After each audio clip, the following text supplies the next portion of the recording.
Daniel Padilla.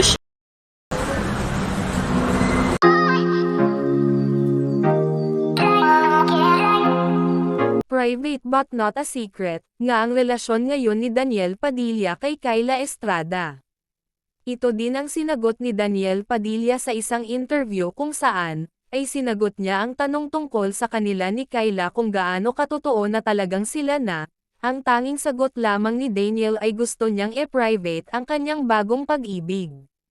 Makikita nga si Daniel Padilla at Kyla Estrada sa isang mamahaling restaurant kung saan, ay nag-dinner ang magkasintahan. Nakunan ang dalawa, nang papasok na nga ito sa entrance ng naturang restaurant at nakunan din na maraming nakipicture kay Daniel. Nang makapasok nga ang dalawa, ay makikita naman na nakaupo si Kyla habang si Daniel naman ay nakatayo. Ilang beses na din naispatan si Kyla at Daniel Padilla na laging magkasama.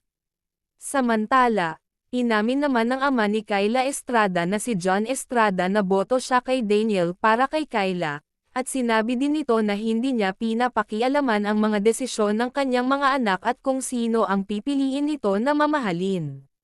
Ang isyong bumabalot kina Daniel Padilla at Kyla Estrada ay ang bulong-bulungan ng kanilang romantikong relasyon, na nagsimulang kumalat matapos silang madalas makitang magkasama, lalo na sa paggawa ng pelikula ng proyektong Incognito.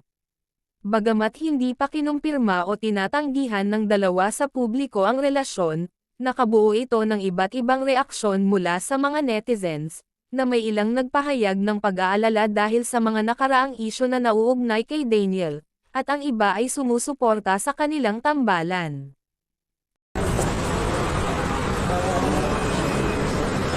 Daniel Padilla.